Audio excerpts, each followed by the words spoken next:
Welcome, everyone, to the Ready for the Draft podcast. I am your host, Gregg Schutze. This is episode 22 of the 2023 podcast series, where we take a look at the draft-eligible prospects and get you ready for the NFL draft. And now this is the fifth and final installment of the pre-combine edition. That's right, we've covered all of the defense. We've covered the quarterbacks, wide receivers, and tight ends who took the field on Saturday.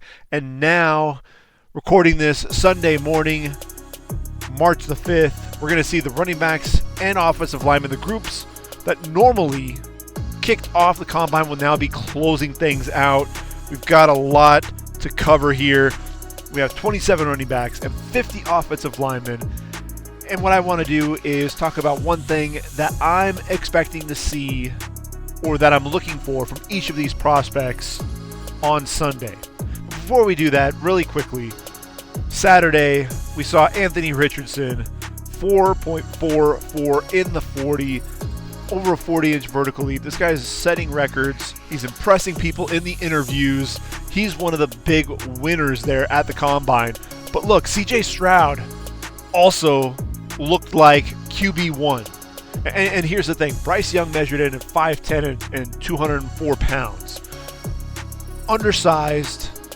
And it's one of those things to where most teams are going to be looking for a guy who has a little bit more size, right? Bryce Young has all the intangibles, everything that he does, the arm strength, really everything is a plus when you watch his tape. His tape is so good. And yet, because he's 5'10", you worry about that durability. 5'10 and an eighth, really. He falls more into that Kyler Murray and the Russell Wilson category, but he's a lot slighter in terms of his frame than either of those two guys. CJ Stroud, I think that Georgia game, that tape, really has kind of set the stage saying, is that the quarterback that we can expect to see from CJ Stroud? And so I think CJ Stroud is making a strong argument as QB1 in this draft class. And then Will Levis, he might be a step behind those guys, but look, he had a howitzer for an arm. I think the other quarterback that really impressed was DTR, Dorian Thompson-Robinson out of UCLA. Receiver-wise, Bryce Ford Wheaton, for as big as he is as a receiver, running sub 4.4 was really impressive. Trey Palmer had the number one 40 time there for the receivers. Jalen Hyatt was another guy that ran really well. Jordan Addison runs a 4.49 40, just looked so smooth in the drills. So, a lot of receivers that looked really good. And then at the tight end position, Zach Kuntz, we knew he was going to be an athlete, but good Lord, this guy, he's 6'7", and, running in the 4.6s and then a 40-inch vertical leap to top it off. And then Darnell Washington, this guy I think almost solidified his status as a first-round pick, a guy that we always knew for his blocking, but the athlete that he is, we'll be breaking the quarterbacks, wide receivers, and tight ends down in terms of their performance during the post-combine edition, which will be sometime later on in the week. So without further ado, let's go ahead and get into the running backs because, look, we've got a lot to cover here in a short period of time. And RB1 is going to be Israel Abanikanda. So Izzy, 5'11", 215 pounds. And this is a guy, look, he was incredibly productive in 2022. Over 1,400 yards on the ground. That's 6 yards per carry, 20 touchdowns. Also had 38 receptions in his career, his 3 years there with the Pitt Panthers.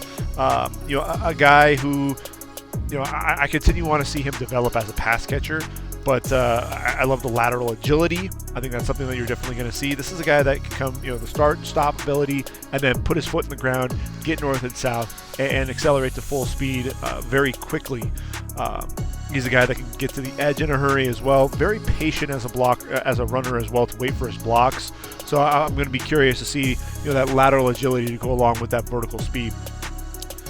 Devin Achane, Texas A&M, 5'9", 185 pounds, 10 to 100 meter speed. So the question really is going to be, what's that 40 time going to be out of Devin Achane? He's one of those guys that I'm really looking forward to there.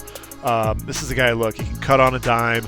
We saw the a 95-yard kickoff return for touchdown during the season against Appalachian State. He changed speeds, waited for a block, and then once he hit the hole, he was gone. You see the speed. That's really what his game is. But what you saw this year that you hadn't really seen in his game previously was the physicality to finish his runs.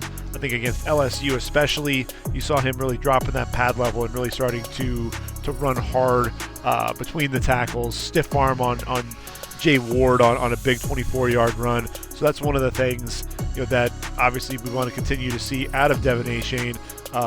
If you look at his stats, over 1,100 yards this year, his totals continue to get better and better each and every year. 65 receptions, including 36 this past season.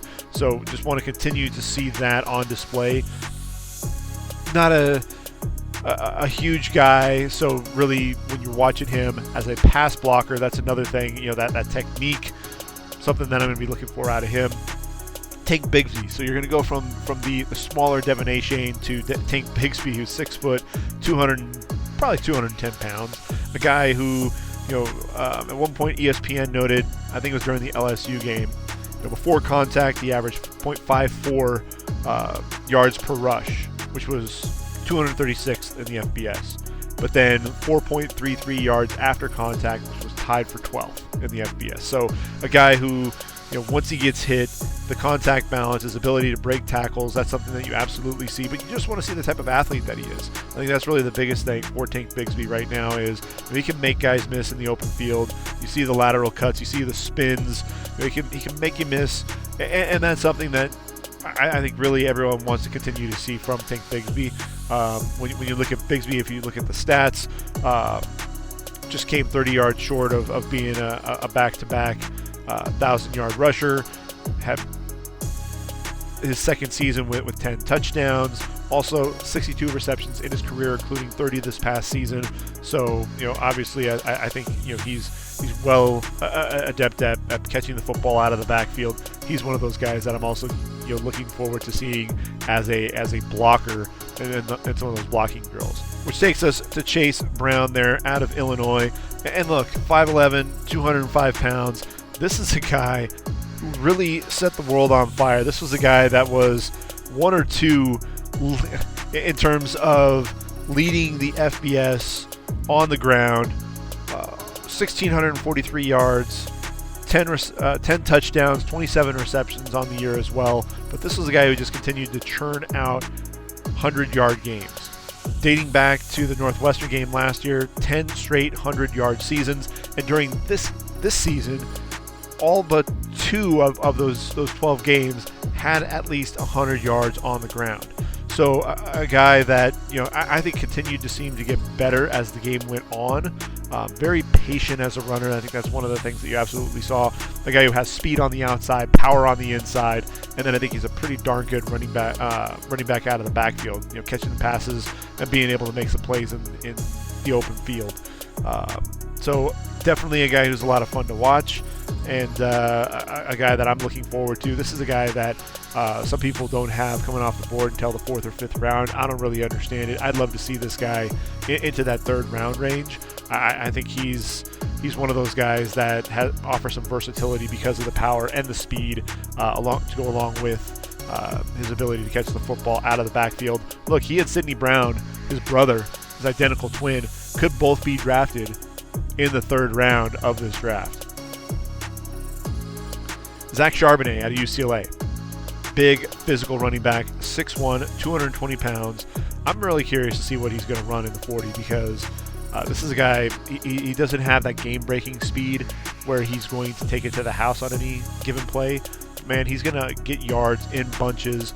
You see the contact balance. You see his ability to just run through arm tackles. And a guy who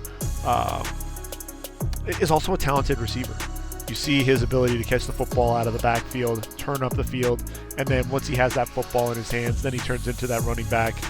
You love the leg drive after contact to pick up additional yards. He's going to drop that pad level, but also he's going to press the line of scrimmage, bounce it to the outside.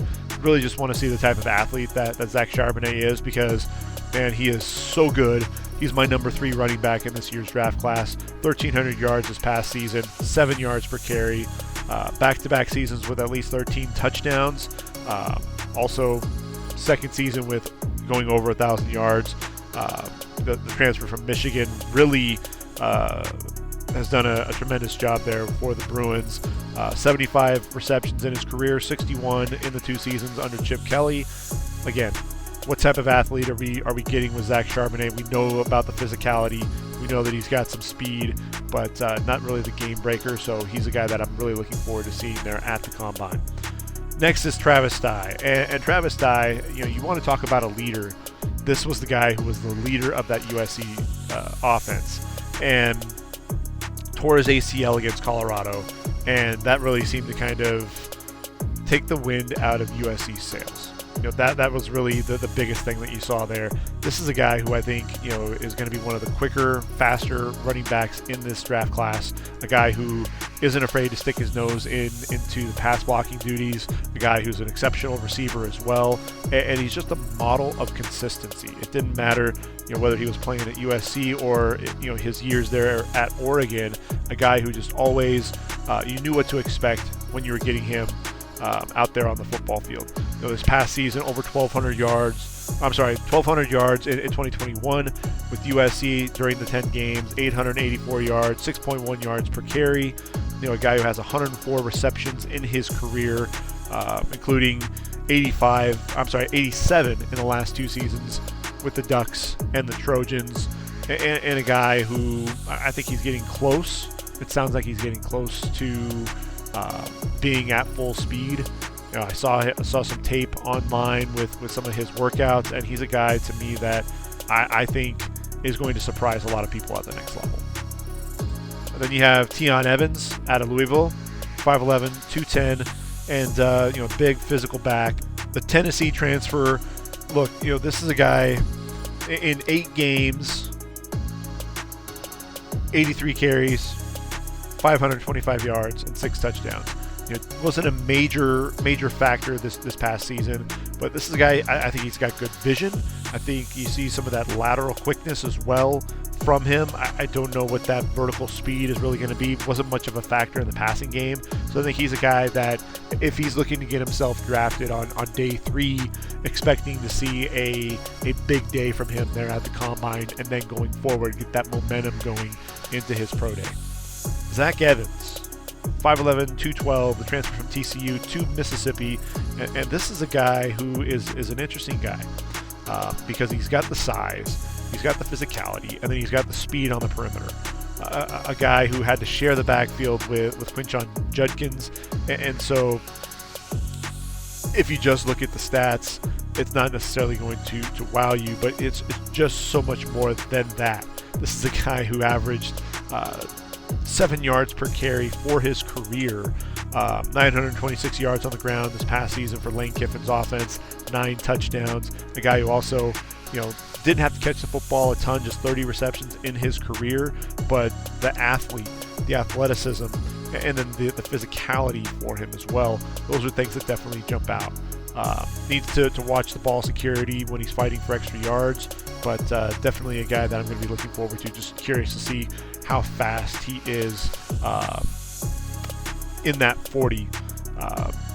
So I think it'll be a lot of fun to watch him, because right after him is going to be Jahmyr Gibbs out of Alabama, 5'11", 200 pounds. This was a guy, look, he didn't have to play in the Sugar Bowl against Kansas State, but he decided, I want to play one last game. A transfer from Georgia Tech. Explosive, dynamic in space, quick acceleration to get to full speed. He's going to be a guy that you're going to be watching the drills and just, he's going to be wowed by the lateral agility, and then that 40 time I think is going to, you're going to see him get to full speed in a hurry.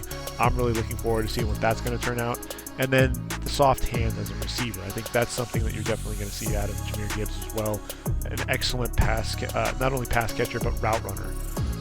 So he's definitely a guy that I think can really move his way into that round 1 consideration. 926 yards for Bama this past season, 7 touchdowns. Another guy with at least 100 receptions in his career. Did that in 3 seasons, 44 this past season for the Crimson Tide. And, Jahmyr Gibbs, to me, he's my running back number 2 and is a lot of fun to watch. Eric Gray out of Oklahoma, transferred from Tennessee, was there for a couple of seasons with the Sooners, and a guy who has excellent vision. You see the wiggle in the hole.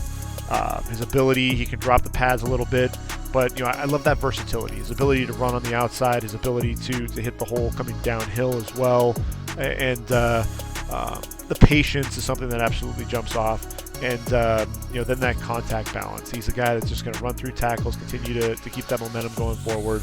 And big season in 2022, over 1,300 yards on the ground, 6.4 yards per carry, and 11 touchdowns. 99 receptions, including 33 this past season.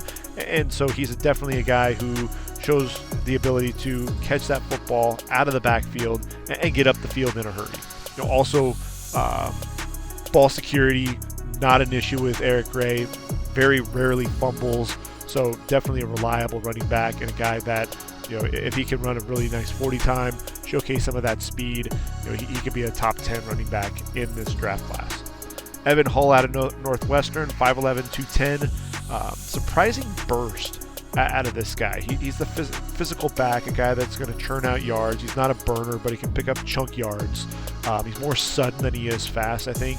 A guy who I think really has been surprising in the All-Star games. So I think this is a guy. It's going to be interesting to see exactly how he performs. A redshirt junior, so he decided to come out a year early. Just fell less than 100 yards short of being a back-to-back 1,000-yard rusher. And a guy, 55 receptions this past season. I believe that was most among running backs this past season. So Evan Hull is one of those intriguing running backs. A guy that if teams are looking for a running back, in the middle to late day 3, Evan Hull is going to be that guy. Mohamed Ibrahim, 5'10", 210. This is a guy he's an instinctive running back. A guy who, he's at the single season rushing record at Minnesota this past year, and a guy that he's everywhere in the Gophers record books. And with Mohamed Ibrahim, I think everybody knows this was a guy that was on his way to having just a tremendous season this past year, and then 162 yards or 163 yards and 2 touchdowns in one game, and then ends up tearing his knee. When this guy is healthy, he is productive. 3 seasons, over 1,000 yards. This past season, it was 1,665 yards and 20 touchdowns. Not much of a factor in the passing game, but Minnesota's offense was all designed around the run, so you want to see what he can do with catching the football out of the backfield. A guy who likes to get downhill in a hurry, that low pad level. He's not going to run by you by any means, but man, once he gets ahead of steam coming downhill, he's so difficult to bring down. And that's something that I think definitely jumps out to you. 53 touchdowns in his career on the ground. So definitely a guy with a nose for the football. The medicals are going to be huge for him, I think. A guy that just continues to battle injuries throughout his career. But he's just such a hard runner downhill and really a lot of fun to watch. Then you got Roschon Johnson out of Texas. He's about 6'2", 222 pounds. A guy who doesn't have a lot of wear on those legs. And so I think he's one of those guys that after Bijan came out there for the Longhorns, the running back position didn't really fall off. This is a guy who just has 392 carries in 4 seasons at Texas, over just under 2,200 yards on the ground, 23 touchdowns, also 56 receptions. He's somebody who's really intriguing. I don't know exactly where he's going to come off the board. Is he going to be a 2nd or 3rd round pick, or is he going to be a 4th rounder? But he has a powerful leg drive between the tackles, and then a guy, especially on those zone runs, patient, foot in the ground, and then gets to the hole in a hurry.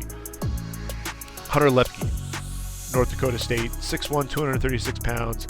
This guy is an incredible fullback, a guy who is a patient runner, lines up at tight end, always seems to fall forward, really dropping that pad level, and just keeps that pile moving. Excellent route runner as well, runs these wheel routes and just the hands, tracks the football really well. Good burst coming downhill. I don't expect the 40 time to be phenomenal, but this is just a tremendous athlete and a guy who I think, he's not just a fullback, he's kind of a jack of all trades, somebody to definitely keep an eye on. Then you got DeWayne McBride, 5'11", 215 pounds there out of UAB. This is a dude who was just an absolute machine for the Blazers. Opted out of the Bahamas Bowl to prepare for the NFL draft, so it wound up with over 1,700 yards on the ground. Finished first in the FBS. That's 155.7 rushing yards per game. to lead the FBS. 7.4 yards per carry, which was 6th in the FBS. 19 touchdowns, tied for 2nd in the FBS. And then also 10 100-yard games, which tied him with Chase Brown there for number 1 overall. And with Dwayne McBride, he wasn't really asked to catch the football out of the backfield, so that's really the biggest thing that I'm looking for. Just 5 receptions in his career, so you want to see him be able to catch that football and make plays in the passing game. But a guy who is going to shoot that hole, get downhill in a hurry. Curious to see what that speed is going to be. But man, once he gets downhill, you're going to see some moves in the open field. He could be a little shifty, and a guy who's going to run you over if he needs to. Kenny McIntosh out of Georgia, 6'1", 210. This is a guy, he's got that upright running style, which kind of lends to getting hit easily. But a dude, once he puts his foot in the ground, he's kind of a one cut and go type of a guy, and then he gets downhill, and then he can rack up yards in a hurry. A guy that has the speed to get to the outside as well, physicality between the tackles, and look, he was a running back by committee there at Georgia. What else is new, right? But he's in the next in line for a Georgia running back to get drafted. A guy that I think could be drafted on day 2. I think a team like Miami, who needs a bigger back, this guy would be a perfect fit for him, for that program. In 4 seasons, just 279 carries, had 149 this past season, so not a ton of wear on the tires as well. 829 yards, 10 touchdowns, 76 receptions in the last, 75 in the last 3 seasons, 43 in 2022. I think Kenny McIntosh, especially if he comes out and runs a really solid 40 time, is a guy that could solidify his status as a day 2 running back. Kendre Miller, 6 foot, 220 pounds. The guy looked just under 1,400 yards on the ground, 6.2 yards per carry and 17 touchdowns. Ultimately missed that CFP national championship due to a knee injury that he sustained in the Fiesta Bowl against Michigan. But a dude who has some speed to get to the edge and get to the boundary, good contact balance between the tackles, physical back. You're going to see him drag tacklers for extra yards. I think he's elusive in the backfield as well. Can make you miss a little bit. You see some of the jump cut ability, outside zone, very patient as a runner as well. And so 2022 was really a breakout year for Kendre Miller, the guy that has continued to improve each and every year. So, I'm really looking forward to seeing his workout as well. Then you have Keaton Mitchell out of East Carolina. Kind of surprised that he came out, 5'9", 184 pounds. This is a dude who has speed for days. Let him get on the outside and is an absolute burner. You get him in the open field, he's going to make you miss. He's a guy that has that speed, that second gear to really have that breakaway ability. A guy that just racks up 50-plus yard runs, had 5 touchdowns, 50-plus yards in 2021. And look, the thing with him, there is some youth to him. The youth movement there. Redshirt sophomore, 1,452 yards, second year with at least 1,100 yards on the ground, 7.2 yards per carry, 14 touchdowns, 27 receptions as well. This dude is explosive, and that's really what you're going to see from him. He's kind of undersized, just 5'9", 186 pounds, but really a bolt of lightning and a guy that can really be a nice change of pace back at the next level. Cameron Peoples, 6'2", 220 out of Appalachian State. This was the guy that really set the world on fire with his performance there in the Myrtle Beach Bowl against East Carolina. Broke the record, NCAA Bowl record, 4 yards in that game, 22 carries, over 300 yards, and 5 touchdowns. Really another guy that has that upright running style. He's physical coming downhill. That's really his game, is he's going to want to hit that line of scrimmage and then muscle his way and continue to work downfield and churn those legs out and continue to churn out yards. The guy that we didn't always see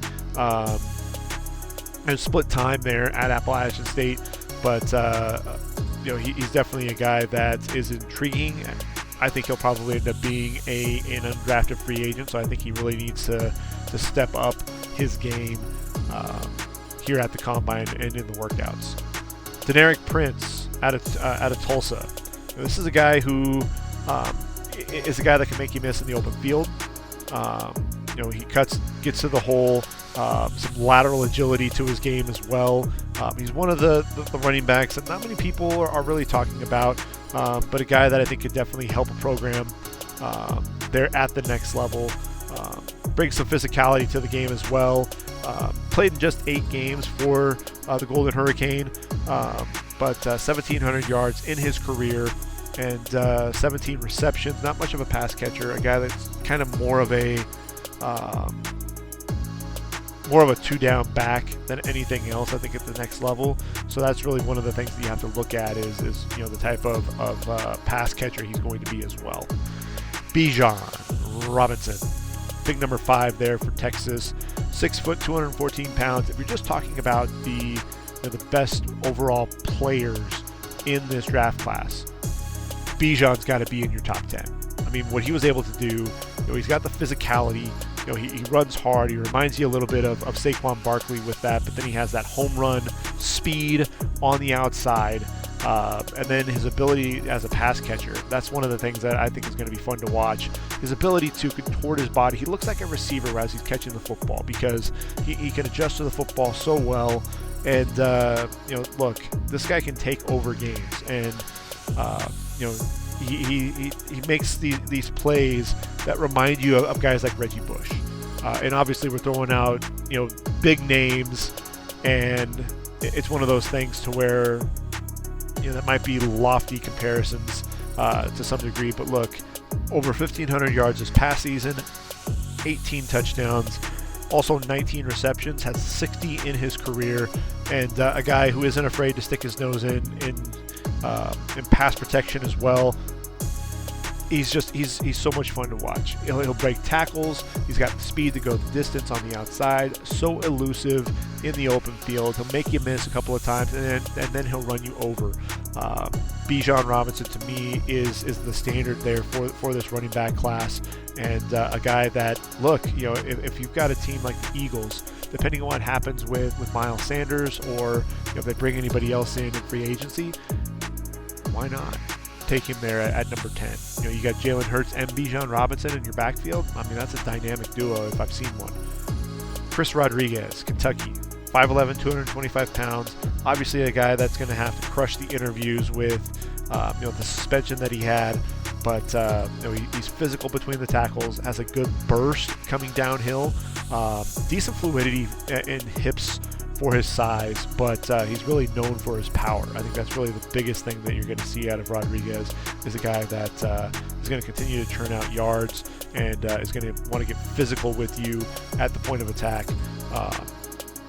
Really, the best tape was 2021, over 1,300 yards on the ground, 10 touchdowns, and then in 8 games, though, he really kind of returned to form.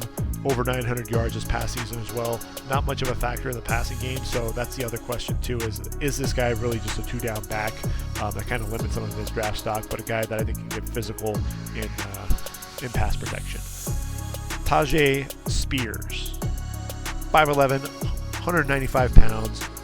Just turn on the USC game in the Cotton Bowl. I mean, this guy almost single-handedly took the Green Wave back and ultimately beat the Trojans. A guy who is so elusive in the open field, a guy that can run with power. You see him using that there was a play where it was a throw into the flat. He was able to duck under the defensive end, Nick Figueroa, danced down the sideline, and ultimately stepped out. Very next play, it was a wildcat, and was able to get a quick burst up the field to score. Give him a little hole, and he's going to shoot right through it. Breaks multiple tackles on plays, the speed to the outside, and he'll run through your arm tackles. I mean, USC struggled, with tackling, period. But this was a dude who just really exposed that, and the physicality is so much fun to watch. I think he's a decent receiver as well, and he's not afraid to stick his nose into pass protection. That was something that you definitely saw at the Senior Bowl. You saw his ability to catch passes as well, and it just seemed like anytime they needed to get, there was a big play in practice on the ground, it was Tyjae Spears that was actually doing that. So this past season, over 1,500 yards on the ground, 1,581 to be exact, 19 touchdowns, also 48 receptions in his career, including 22 this past season. To me, he's one of my favorite running backs in this draft class because despite his smaller size, the dude creates plays. He plays physical. He plays a lot bigger than that size, and a guy that I think could get himself drafted in that 3rd to 4th round range. Tavion Thomas out of Utah, 6'2", 221, patient, physical. He's a guy that likes to run between the tackles, the guy that shut it down early for Utah. So that was a bit of a downer. Was wanting to see a little bit more out of Tavion Thomas. Wanted to see him close out the season with his team, but I know battling some injuries, ultimately decided he wanted to go ahead and start focusing on the draft. So that's a question that he'll have to answer for sure. But 1,100 yards and 21 touchdowns in 2021. Follows that up in 10 games with 687 yards and 7 touchdowns. Again, very physical and a guy between the tackles. I thought Micah Bernard and some of the other running backs really were more of a factor in the passing game. So that's going to be something else that you're going to be looking at. Is he just a big physical back that you can put in short yardage, goal line situations? Or is he a guy that you could also put into catching the football out of the backfield? So Roderick Thompson, Texas Tech, 6'1", 215. This guy, he's very much a downhill runner. One cut and go. Let him take off. Good speed on the outside. Pretty good physicality to his game as well. Injuries seem to derail this guy every time he started to get off to a really good year. It seemed like injuries would kind of slow him down a little bit, right? Over 2,600 yards in his career with the Red Raiders, 40 touchdowns, also 91 receptions. This guy was a leader for that program and a guy that he doesn't have that game-breaking speed, but a guy that has that burst and a guy that does have decent contact balance as well. A guy that can make you miss a little bit in the open field, which is surprising for a guy of his stature. And look, a 3-time team captain, so you're definitely getting a guy who is going to be a leader, but those injuries, the medicals are going to be key for him. Sean Tucker, 5'10", 210 pounds, powerful running back, a guy who has tremendous speed on the outside as well. This was a guy who ran track to really, work on that speed, and it definitely showed. This was a guy that has tremendous speed to get to the outside, and then once you allow him to get into the open field, this is a guy that can absolutely turn on the afterburners. I think he still has some development as a back. 64 receptions in his career, back-to-back 1,000-yard seasons. Really, the 2021 tape was better than 2022, in my opinion. A guy that he broke the Syracuse single-season rushing record. So the speed is going to be his game. I think that's really, he'll be one of those guys that I think we're expecting to see him run a really, really fast 40 time. And then the little guy, Deuce Vaughn, the diminutive one. What's he going to measure in at? 5'6", 173 pounds. They're out of K-State, and a guy that just reminds you so much of Darren Sproles. Two guys that were there at Kansas State. This guy just hides behind his blockers and then has that speed, that explosiveness to just get downhill in a hurry. He has the speed to the outside, surprising tackle breaking ability, and some of that physicality that he brings. He runs hard on every single down, and in his 3 seasons, over 3,600 yards on the ground, back-to-back years with at least 1,400 yards, 34 touchdowns in his career, 116 receptions. So, that's the most of anybody in this year's draft class. And, he's a 2-time All-American, really a weapon. Yes, he's going to be a change of pace back. Yes, he's undersized, but, Darren Sproles was able to carve out a nice career for himself. And I think Deuce Vaughn is a guy that's absolutely going to be able to do that as well.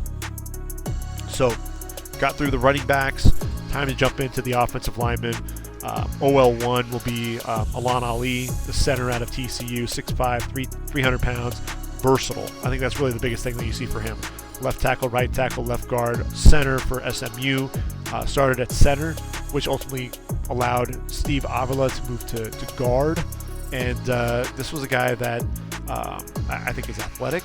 I think he struggled at times to anchor, so those are going to be some things that you're going to be looking for there. Jake Andrews out of Troy, 6'3", 315 pounds. Center guard ability, so the versatility is absolutely there. Want to see the type of athlete that he is. What can he do? Is he limited to one position, or does he look smooth at both interior line positions? If he is, then that's just going to improve his draft stock. Then you have Ma'asala Almave Laulu. Out of Oregon, 6'6", 315 pounds. I think he's still pretty raw, but you see the athleticism, a guy that can get out and pull and get out in front of those running backs and can be a devastating blocker. There's the physicality as well, but I think this is a guy that he can drop his anchor and he can be effective versus the bull rush. I think he's pretty stout at the point of attack, very athletic, so there's some tools there, but again, very raw, a guy who may end up kicking inside to guard when it's all said and done, but you love the athleticism. Then there's Steve Avila, 6'4", 330 pounds. Mentioned that he also played center there for the Horned Frogs before moving to guard. I think guard is ultimately going to be his home. This is a guy who is tremendously physical. He can anchor at the point of attack. But look, what I really took away from that national championship game was his play against Jalen Carter. This is a guy who showed his ability to keep this guy in front of him. And not many guys were able to block big number 88. He used his hands to keep his distance from Jalen Carter. Carter tried to work to the inside, but again, that hand placement right on that right shoulder pad as he was trying to work up the field was able to square him up, and Duggan was able to get rid of the football. Later on, he tries to attack the outside, does a really good job showing that lateral quickness to his left.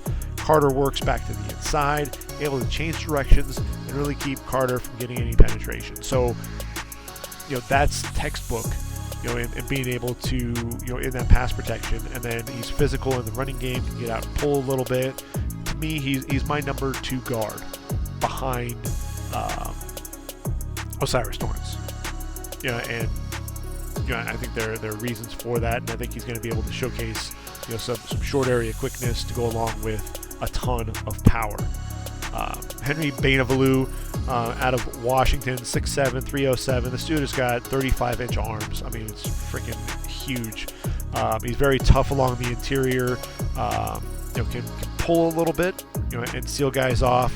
Can get his hips around. So I think he's a much more fluid athlete than people kind of give him credit for, and a guy that I think is going to continue to improve his draft stock. And he'll probably send guys back to looking at the tape. I think he'll have a pretty decent combine. TJ Bass out of Oregon, 6'4", 325, a guy that's played a lot of positions there for the Ducks. They really get creative with moving guys around. I think Bass is going to be a guard at the next level. Limited athletically, but a guy that just gets the job done. Then you have Matthew Bergeron, 6'5", 315 out of Syracuse. Is he a guard? Is he a tackle? I think teams are going to be looking for him to kind of play both here at the Combine. Very long arms. He's physical in the running game. When he locks out those arms, keeps those feet moving, he can generate a ton of movement. His pad level will get a little high at times in pass protection. I think the technique, they can really get dialed in. He's such a tremendous athlete. You look at the 5 sacks that he gave up, and obviously there's going to be concern there. But man, flip on the Notre Dame game. Watch him take on Isaiah Foskey and just how easy he is to picking up Foskey with his kick slide. Extends those arms, able to control him, not allow him to gain any ground. He can anchor. Matthew Bergeron's one of those guys who's going to be a top 5, top 6 offensive tackle in this year's draft class, probably. Earl Bostic out of Kansas, 6'6", 315. I think there's some tools to work with here. Kind of a raw offensive tackle, but a guy that played well for the Jayhawks, blocking for Jalen Daniels. Keep an eye out for him in that 3rd day of the draft. Anthony Bradford is 6'4", 365. He's played tackle for LSU for the Tigers, but I think his game is going to be at guard. Could be a top 10 guard in this draft class. Nick Broker out of Mississippi, 6'5", 305, was a tackle for them, left tackle, came back for another year and kicked inside to guard, and that's obviously where his home is going to be He can play with excellent leverage. You love the hands getting under that pad level. He can drop anchor when you need him to. Very athletic, pulling, getting outside. Keeps his butt down, drops his weight, anchoring and pass protection as well. You love the athleticism. At times he got blown back off the ball, so you want to see that ability to anchor consistently. But I think Nick Broker, top 5 guard in this draft class. McClendon Curtis is a big dude out of Chattanooga, 6'7", 340. We know what happened with Cole Strange being drafted in round number 1. McClendon Curtis is not going to be that guy, but I think it's one of those things, just reintroducing himself. He was there at the Senior Bowl. A guy that you just want to see the movement skills for a guy that big. Braden Daniels out of Utah, 6'4", 297 pounds, very active hands, a guy that played left tackle for the Utes. I think that versatility, because he's a guy that I think will ultimately kick inside to guard, but that versatility is absolutely something that you want to see. He can get beaten off the ball at times, so that's one of the things. Having to deal with some of that speed, he will struggle with that. He'll struggle with getting overpowered at times as well. But the feet is something that you still see from him. It's just these weird reps. He'll get beaten inside, and he's late with his hands, and he'll get overpowered at times at the point of attack. So a guy that I think as an athlete is definitely impressive, but needs to continue to work on some of his technique and get a little bit stronger. Jalen Duncan of Maryland, 6'6", 315. It's funny, people are all over the map with him. Some people think that he's a first rounder. Some people think that he may end up falling all the way to day 3. What I see with Jalen Duncan is the athleticism. When you watch him in the mirror drill, you're going to see a guy who has that flat back and sits down, and you're going to see that typewriter feet, the ability to mirror guys and change directions very well. That's something that you definitely see with the kick slide. Guys will try to use that speed to power, get the hands into his chest, but he's able to drop his weight and anchor. He's aggressive firing out of his stance and wants to get his hands on guys. I thought against Zach Harrison, did a really good job of getting his hands on him before Harrison could use that length to his advantage. Did a great job at times getting those hands on JT Tuimoloau to stone him there on the edge. So he definitely has all the tools to be a top offensive tackle, but this is a guy that can also get called for holding. So he's one of those guys that you have to make sure that you're moving your feet consistently, and I think for him it's more being consistent than anything else. But I think he'll be a guy that's going to have a great combine. Emil Ekiyor, 6'3", 324, a guy that can play center or guard, physical at the point of attack, decent lateral quickness as well. Does a great job picking up blitzes, so the awareness is absolutely there. Curious to see the type of athlete that he's going to be. Mark Evans out of Arkansas Pine Bluff, same thing there. 6'4", 295. What you're looking for with these smaller school guys is, do they belong? And Mark Evans is a guy that I think, obviously tackle I think is going to be out because he's limited with his length, but a guy that you want to see. Is this a guy that has enough tools to ultimately play guard at the next level? Alex Forsyth out of Oregon, I think he's a top 5 center in the draft, 6'3", 303, and just a veteran presence. Not the best athlete by any means, but the technique is absolutely there. You see him consistently shooting those hands inside. You see his ability, that leg drive once he gets his hands on you in the running game, driving guys down the field. He wins with leverage, and when he does that, does it very well in that running game. Good quickness and footwork. At times, again, you're just looking for consistency with him. Battled some injuries, so that's another thing to keep an eye out for. Then you have Blake Freeland out of BYU. He's 6'8", 305, and he moves very well. Very light on his feet. A guy that can pull, get out in front of guys. I just want to see more physicality in his game. He's one of those guys that I think can control guys there at the point of attack, but you're not going to see him create a ton of movement. I think he's one of those guys that needs to continue to build that lower half. Reminds me of Brady Christensen in that way coming out of BYU. John Gaines of UCLA, physical presence on the interior of the line, 6'4", 290 pounds. I think he'll showcase his athleticism, show that he can get drafted. Look, he and his teammate, Antonio Mafi, two interior linemen for the Bruins. I think both of these guys are going to get themselves drafted because, look, they were opening holes left and right for Zach Charbonnet. So I think John Gaines is a guy to keep an eye out for, a guy that people aren't really talking about, but a guy that I think can absolutely get it done. Connor Galvin, Baylor, 6'7", 310. This was the Big 12 Offensive Lineman of the Year a season ago, but he needs to work on that pad level, man.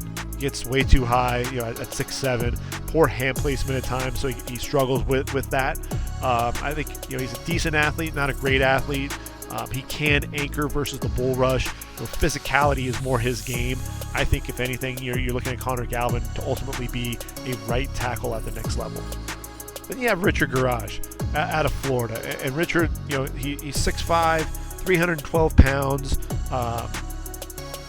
Very active hands. I think that's one of the things that I definitely see. You see the movement in the running game as well. Uses his length at times to get his hands on the defensive lineman. Likes to use the long arm and drive guys off the football. Speed rush. Struggles with that at times.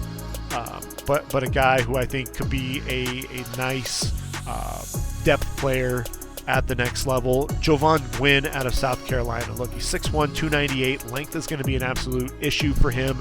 Guys get their hand, defensive linemen, defensive tackles get their hands inside on him way too often. So I think that's an area of improvement that you're going to need to see from him. Anton Harrison out of Oklahoma, 6'5", 315. Some people think he's a first rounder. I think ultimately he should be coming off the board in round number 2. I think there's still some he's still raw at that position. I don't know that I necessarily want to use a first round pick on him, but you see really good mobility for a guy his size. He can be flat footed at times, can be a little bit too upright, so he needs to watch out for that. But man, when he's on, he's on. You see the punch at the point of attack. You see his ability to use that length to keep defenders at bay.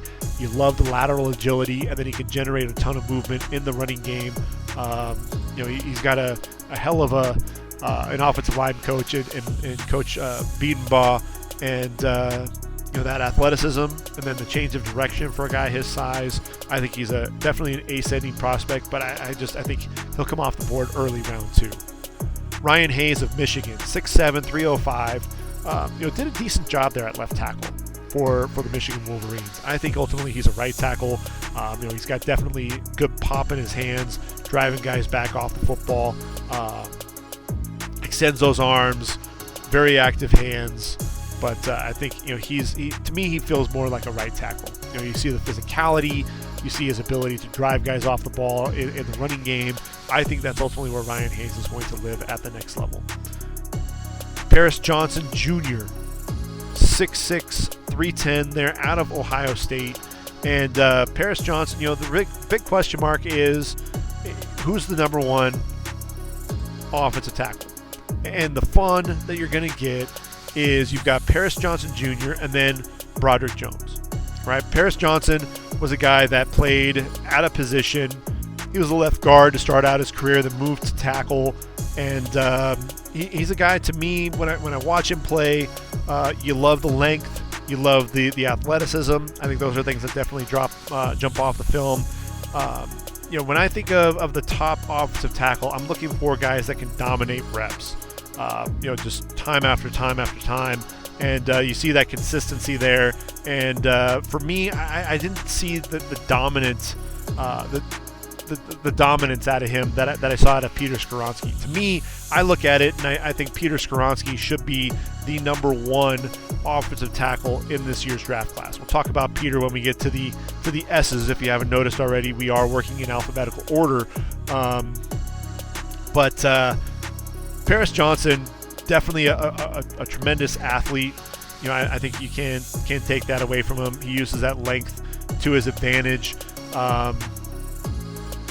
Angles at times. You watch that Georgia game and he struggled with some speed, guys looping around late, being able to pick guys up. But one of the things that I loved was his ability to reset his hands, reset his feet, being able to Who was it? It was Michael Williams, a talented freshman, and was trying to take an inside move on him, really drove him back, and then attacking his hands, reset those hands, got him under the pad level and able to stifle any further rush. So that's one of the things that I think you're looking for with guys is if they're beaten, can they recover? Paris Johnson can absolutely do that. And when he's on in the running game, he can be a lead blocker for you. He can seal guys off. He can drive down the field. Really a lot of fun to watch there. And then Broderick Jones, he's a lighter guy, 6'4", 310. Very light on his feet, very quick out of his stance, good hand placement, and pass protection. You see the grip strength, ability to mirror is absolutely there as well. He's a guy that even when defensive linemen were beating him off the ball, he could recover because of that athleticism. But a guy who was definitely susceptible to that counter move back to the inside, the change of direction at times that catch him off guard, and the athleticism is absolutely there. You see some physicality to his game, but didn't always put it all together. To me, I've got Broderick Jones as my number 3 offensive tackle behind Skoronski and Paris Johnson. Then you get to DeJuan Jones, the mammoth offensive tackle. He's 6'8", 359, just so powerful at the point of attack. Uses his length, surprising, athleticism for somebody so big. Just moves really well for his size. He's I think people compare him to Daniel Fa'alele. I look at him and I see another Phil Loadholt, a guy that could hold down the right side of a line for a decade. That's really what I see with DeJuan Jones.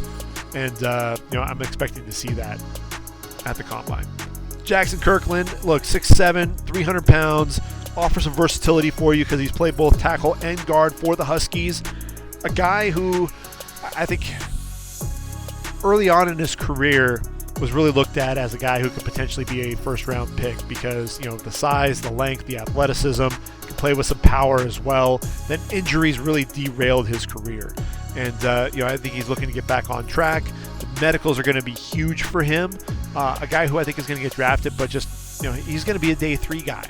And this was a guy that we were talking about as a potential first-round pick, and then the injuries really set in, and he struggled to kind of get back to form after that. Brent Lang, Minnesota Duluth, 6'3", 298. This is going to be a guard at the next level, and a guy who I think is a pretty good athlete. Be able to showcase that there at the next level. To Sean Manning out of Kentucky, 6'4", 335 pounds, a bigger guard on the interior, a guy who is known more for his physicality, especially in the running game. When Chris Rodriguez was getting downhill, he wanted to run behind Deshaun Manning between the tackles. Cody Mock out of North Dakota State is another guy who's very intriguing. You see the athleticism. He's a converted tight end, a guy who's 6'6", 303, was a left tackle there. You saw the athleticism at the Senior Bowl. He really showcased his ability. He proved that he belongs at this level. A guy who tremendous athleticism, his ability to anchor as well. Is he a guard? Is he a tackle? I think he lacks some overall length, but you see that tight end athleticism that comes out of him. Very good punch at the point of attack. Excellent lateral agility as well. And you see the footwork that I think came from him being a tight end. This guy was a former walk-on as well. A guy who I think, could he sneak his way into round number 1 because of that versatility? Absolutely. The athleticism as well. I think he may be an early day 2 guy, but he's not going to get too many picks into round number 2. But definitely a guy that I think will be starting early in his career there at the next level. Warren McClendon out of Georgia, 6'4", 300. A guy who has been holding down the right side there for Georgia and split some time there with Mims, Amarius Mims there at the position. Athletic for that right tackle spot. A guy who probably is going to have to kick inside the guard, though, because you worry about that length there, especially at that right tackle spot. Jordan McFadden out of Clemson, 6'2", 305. I think he's going to also have to kick inside the guard. You see the hand placement. You see the feet working as well. Just that lack of ideal length He really has to work on the edge to beat guys to the corner. So I really think that guard is going to be his home at the next level. Wanye Morris out of Oklahoma, 6'5", 312. This guy has good power at the point of attack, good athleticism. He's a guy that I think we've just been waiting for him to really put it all together. John Ojukwu out of Boise State, 6'5", 299 pounds. This is a guy who I think struggles at times with leverage. So that's something that you're definitely going to be wanting to look for in drills, but a guy that can drive guys back in the running game. I think he offers a little bit of lateral agility as well, but really it's that ability to anchor. That's really the biggest worry that you have there. Moving on to Oluwatimi. And look, he's one of the more polarizing offensive linemen in this year's draft class. He's 6'3", 307, Remington Award winner, Outland Trophy, racked up a lot of the postseason awards. But when you put on the film, yes, he was the leader of that offensive line. But they're at Michigan, that once again was top of its game. But he would get blown back at the point of attack. Didn't always get to anchor very well. If you watch that Fiesta Bowl, Demonic Williams, the nose tackle, drove him back at first and goal from the 1. Really caused a poor exchange with Mullings, the running back, and J.J. McCarthy. Ultimately recovered by TCU in the end zone. When he drops that pad level, drives into that tackle, he can generate a lot of movement. You see the athleticism out of him as well. Uses his hands pretty well to attack that interior lineman, but I think this is a guy that he struggles to anchor. And that's one of the things. If you're a center, you're going to have to hold that point, and that's something that I think he definitely does struggle with. The agility is absolutely there as a puller coming around the edge. When he does keep that pad level low, he's going to drive guys back, and very good hand usage as well. That's another thing that I think jumps off. He can reset his feet and anchor, but a lot of times if that momentum's coming backwards, he struggles with that at times. I think he is pretty agile climbing to the next level. You see some of the reach blocks to allow guys to get down the field. I think Oluwatimi needs to really change the narrative for him, because there are a lot of people that are down on his ability. They really look at him and say he's going to be a 4th or 5th round pick. So I think he needs to change that narrative. Jarrett Patterson, Notre Dame, 6'4", 307. This was a guy who played center for the Irish, moved to guard, and I think guard is ultimately going to be his home at the next level. You see that grip strength, just latches onto guys, locks out those arms, and just does not let go. Plays with really good leverage, holds the point of attack pretty well, very active hands. Athlete-wise, I think he's just his athletic profile is just okay. I don't think he's a tremendous athlete by any means, but he can generate a ton of movement in the running game. And I'm actually curious to see the athleticism that he displays at the combine. Is he somebody that is going to turn some heads? Because I love the physicality in his game. I love that grip strength and his ability to anchor. But if he can get out and showcase his ability to pull, showcase some of that lateral agility, I think it's just going to bode well for Patterson's draft stock overall, because I think there's about 6-7 guards that are really going to be wrestling for some of those top spots at that position, and I think Patterson is definitely going to be one of those guys. Asim Richards out of North Carolina, 6'4", 315, and look, another guy who I think is pretty light on his feet. I thought he did a decent job handling Miles Murphy out of Clemson, a guy who is being talked about as a top 20 pick. At one point, talked about as a top 10 guy. I think that's a little too rich for his blood. But ultimately, a guy he's not going to get past 20. I don't believe.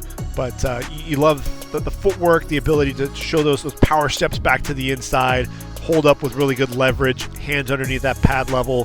Very quick out of his stance on the kick slides, able to pick up the edge rushers on the outside. Again, light on his feet, very patient as a pass blocker as well.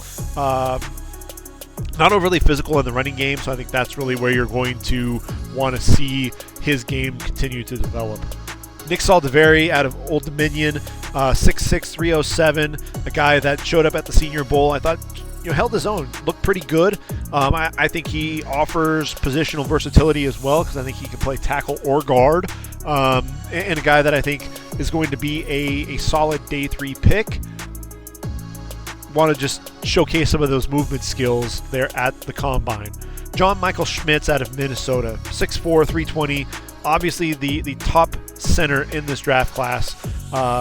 23 starts in his career, first-team All-American, the first Golden Gopher to actually be a first-team All-American since Antoine Winfield in 2019. Just so athletic. That's one of the things that you absolutely see, his ability to pull, get outside, but you love his ability to anchor as well. You watch the Senior Bowl, and this guy just put on a show, right? I mean, he was climbing to the second level, showcasing that athleticism, understanding angles, and out there in the open field as well. But then his ability in the one-on-ones to anchor, drop his butt, drop his weight, and really stone guys there at the point of attack. Showed some lateral agility as well. I think John Michael Schmitz could be a first-round pick, likely going to be a second-rounder, though. I mean, I thought Creed Humphrey was absolutely going to be a first-round pick. He wound up falling to the second round. I think that's going to happen to Schmitz as well, but I think he solidified himself as probably the number 2 interior lineman in this draft class. Juice Scruggs out of Penn State, 6'2", 308. Look, this isn't a strong center draft class.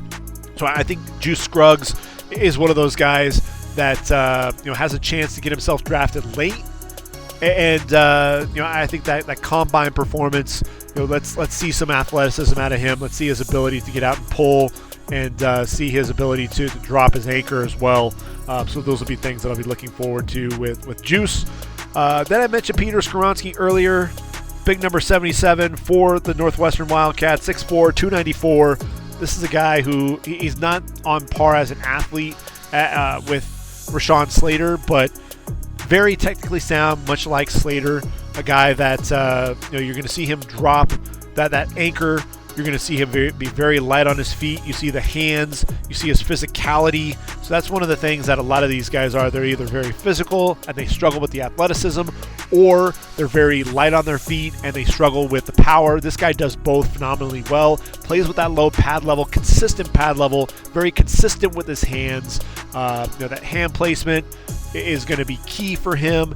And, a lot of people think that he may kick inside to guard. I think he's going to be a tackle at the next level. Let's not, NFL is a copycat league. We know what happened with Rashawn Slater. He fell to 13 to the Chargers. I don't think Peter Skoronski gets out of the top 10. He shouldn't, at least, because I think, while he's not the same type of athlete, this is a guy who's going to be a technician that's going to be working for you there at that left tackle spot. And I think he's a guy who's going to be playing for a long time in the league.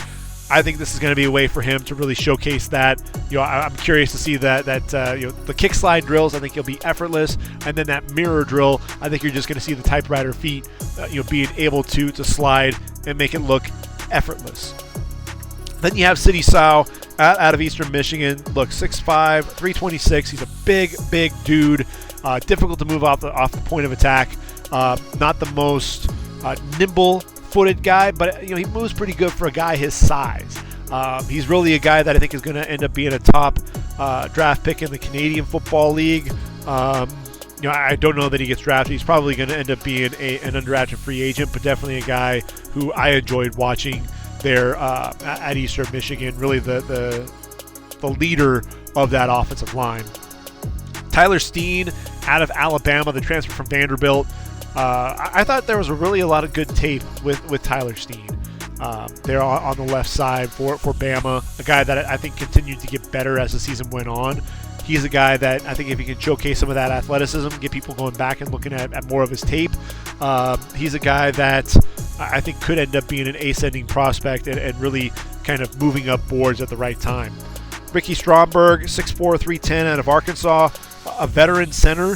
A guy that I think a lot of people talk about. I think he will get himself drafted. Plays with excellent leverage at times, but this is a guy who's also very inconsistent. It doesn't always keep those feet moving, and he's going to get himself into trouble. So he's a guy that has to showcase that ability to not only anchor, showcase some athleticism, but then also be able to continue driving those feet, because, man, once he stops doing that, he loses momentum on a lot of his blocks, and he's a guy that could be drafted as high as day 2, but I think will probably end up coming off the board sometime in the middle of day 3. Joe Tipman out of Wisconsin, 6'6", 317. The one center underclassman that decided to come out. But this is a guy that I think does a really good job, sealing guys at the point of attack. Very aware of picking up blitzes as well. I think that's something that you definitely see. Good leverage at the point of attack. Pretty good agility, pulling, and Wisconsin offensive linemen. You know what you're getting with them. You're going to see guys that are very physical. He's a taller center, at 6'6". So you're going to get some really nice length out of him as well. I think he'll be a top 3 center in this draft. I think he's going to be right behind, obviously Schmitz, and then Josh Whippler of Ohio State. Osiris Torrance, Florida, 6'5", 332 pounds. Showed up at the Senior Bowl and just absolutely dominated. Absolutely dominated. It just looked like a man out there. The strength. I'm curious to see how many reps at 225 he puts up in the bench press. So strong at the point of attack. What's crazy about him is 3,065 career snaps. Never allowed a single quarterback hit or sack. I mean, just think about that. That's tremendous. What I loved was, again, film against Jalen Carter, using those hands to drive him up the field and away from his quarterback. When he plays with leverage, it's absolutely ridiculous. Just driving guys off the ball, driving guys into the ground. You see the leg drive, you see the leverage, you see the strength, the grip strength as well. Just curious to see that athletic profile. Just how quick is he laterally? So he's carrying a lot of weight, 6'5", 332. For as physical as he is, I think he's going to surprise people with that athleticism as well. Andrew Voorhees out of USC, 6'6", 320. We know he's athletic. He's played both tackle and guard for the Trojans, a guy that can climb to the second level in a hurry, plays with excellent leverage. The handwork is there as well. A guy that just needs to be a little bit more consistent. Got hit with some injuries during his time there with the Trojans. But look, you get him out on the move. You allow him to pull. You allow him to get into space. He's absolutely phenomenal there. You love the footwork. Just want to see some additional physicality to his game. You see that at times. You see that pop. But if you can put all of that together, I think when you're looking at Andrew Voorhees, he's not getting out of day 2 of the draft. He's a guy that I think will end up being the probably the 3rd or 4th guard taken. I've got Osiris Torrance, and then after him I've got Steve Avila, and then Andrew Voorhees right after that. Dalton Wagner of Arkansas, 6'9", 331. Obviously, when you see a guy who's 6'9", pad level is going to be a concern, but this is a dude who Arkansas wanted to run the football. Sam Pittman, they love that physicality, and that's exactly what Dalton Wagner is going to bring. You're going to see this dude generating a ton of movement off the line. When he tries to climb to the second level, you're going to see him kind of dip his head. He lunges at guys, misses those blocks, but man, he can use that power to his advantage. It's just the quickness. That's really the biggest thing that he struggles with, and so that's really the biggest thing that you're going to have to look for. But that's that inability to handle the edge. I think if anything, Dalton Wagner is probably going to have to kick inside to guard at the next level. Carter Warren, 6'5", 325, a guy who can climb to the next level. You see him seal off guys. He understands angles really well, the knee bend, the hand placement. To me, though, with Carter Warren, I love the footwork. I love the ability on the kick slide. You see his ability to wall off. Secondary moves, really nice feet to keep the guy in front. I just thought that the tape was a little inconsistent at times, so that's why I don't think he's going to come off the board as high as I think people were expecting initially. But he's a nice tackle prospect, and I think he'll do well showcasing some of his athleticism. Darnell Wright out of Tennessee, 6'6", 335. Is he a first rounder or is he a second rounder? That's really the biggest question mark, right? I mean, at right tackle, he went up against some big time names. There's good reps against Jalen Carter, really good reps there against Clemson, against KJ Henry, and showcase his ability to recover. But it's the physicality in the running game, his ability to bury guys on the edge as well, the physicality that he plays with. tremendous power in his hands to really stun defensive ends and really slow their rush. Lateral agility is absolutely there. Did a great job against Will Anderson, being able to keep up with him to the edge there. That kick slide, very light on his feet. Power step to the inside against Will Anderson after he had that jab step inside. Anderson did loop back around to the outside, cross the space a little bit. So that's one of the things that I saw with Darnell Wright was those quick secondary moves, fakes inside, then gets outside on you. Once he commits, and a lot of guys at the next level are going to do that. But if he can get his hands on you early, I think the rep's just about over. And then there's Luke Whippler out of Ohio State. I mentioned him earlier as my number 2 center, 6'3", 300. The redshirt sophomore is a guy who just is he's tough, man. Plays with excellent leverage, shoots those hands under the defensive tackle pad level quickly off the snap, gets those hands inside, moves really well. I think he's going to be just showcase some excellent athleticism. And had really good reps against Jalen Carter there in the Peach Bowl as well. At times could get called for holding, but a guy that I think does a really good job anchoring at the point of attack, and could be, if a team's looking for a pivot and you can't get your hands on John Michael Schmitz, Luke Whippler is not a bad consolation prize. Ohio State centers seem to do very well at the next level, and I think Luke Whippler is the next guy to be able to do that. So we've been able to go through all 27 running backs and all 50 offensive linemen. So that really puts a wrap on the pre-combine edition of the Ready for the Draft podcast. Again, these guys will be taking the field later on today. Make sure you tune into the NFL Network, get all of that combine coverage, and then after the combine has been completed, we've gotten all 4 days out of that, then I'll be putting together a post-combine edition where we really put a bow on the NFL Combine and the workouts and really talk about who stepped up, who really won the Combine, who are